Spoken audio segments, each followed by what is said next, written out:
I want to bring you 10 tips to help you sew like a pro, but I can only think of 5.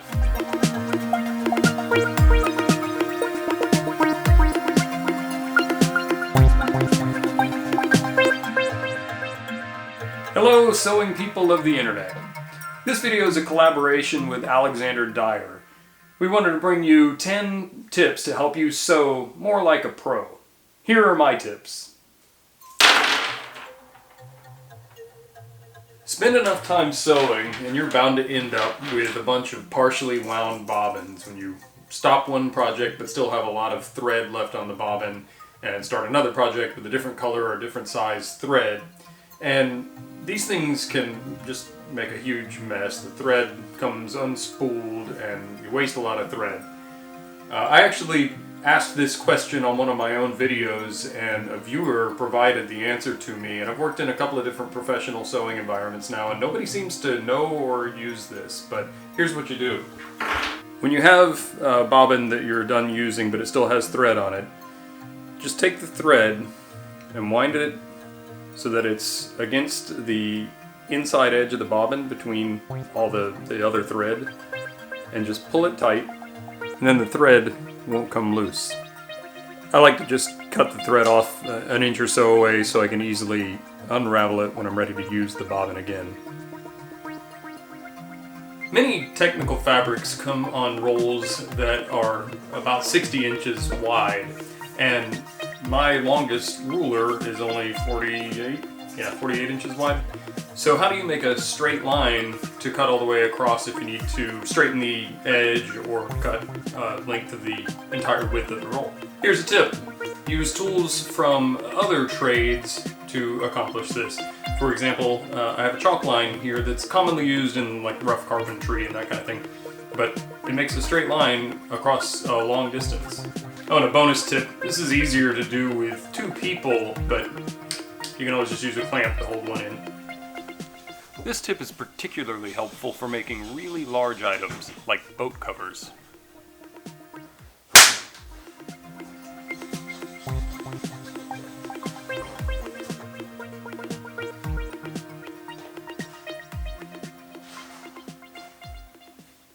Often when sewing a project, it's necessary to baste the pieces together. All basting means is to temporarily join the pieces, either to hold them in position while you're sewing, or maybe you need to have them together so you can see if the fit is coming out the way you want it to before you've permanently joined them. There's a number of ways to baste things, from double-sided tape to office clamps to actually stitching it with loose stitches. But one of my favorite ways to baste things together is the stapler. I like staples instead of pins because they hold more securely. Staples are quick to apply, and as long as you keep them in the seam allowance, they don't get in the way when you're sewing the seam together. They're also a lot less likely to poke you in the finger.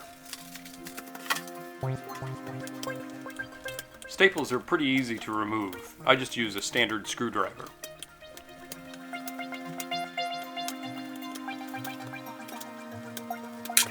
Here's a tip for using scissors, and this one is actually quite dangerous, so use caution. Sometimes you need to trim a piece where there's a thick seam, or otherwise cut through something that's difficult to cut through. In this example, I've got a piece with a very thick seam, and if I want to trim relatively close to the edge, what happens as I try to cut through, I encounter quite a bit of resistance, and it makes it difficult to keep a straight cut. So what I like to do instead is grab the forward tip of the scissors and just give it a squeeze. It gives me a much more controlled cut. You can also use leverage to force your way through heavier or more difficult to cut materials. Again, you need to use caution. These things are sharp.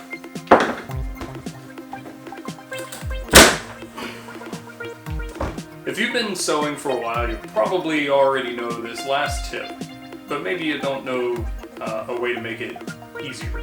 So if you need to change the thread on a machine, you can either unthread the machine and rethread the machine, or a faster way to do it is to cut off the old thread, tie the new thread to it, and pull it through.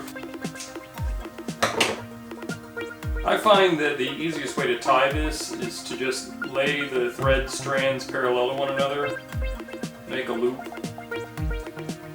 run the ends through the loop, and then just have a very simple knot. Maybe that's an overhand knot, I don't know. And then I cut it off fairly close to the knot, just so you're not trying to drag all this through the tension discs.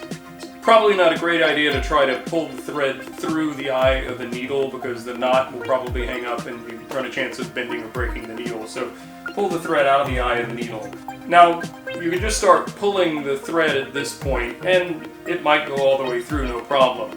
But it's going to want to bind up in a couple of places, most importantly the tension discs. I'm going to take the knob off so hopefully you can see the tension assembly better, but there are two discs that clamp together on the thread, and when the presser foot is lifted, the tension is released from those discs.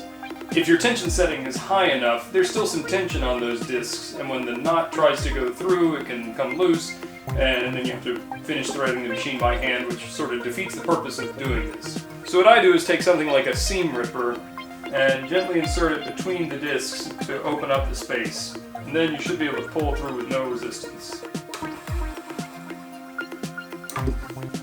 So those are my 5 tips to help you sew like a pro. For 5 more tips, make sure you check out Alexander Dyer's video. I'll have a link to that at the end of this video and also in the description below. If you're not already a subscriber to Alexander's channel, you need to go subscribe right away. Every time I watch one of his videos, I learn something. If you came to my video from Alexander Dyer, thanks for watching, and if you like what I do here, I hope you'll subscribe. If you like this video, give me a thumbs up. If you know someone else who might like it, please share it. And if you're not already a subscriber, I'd love to have you subscribe to my channel. Thanks for watching. That bobbin trick really works.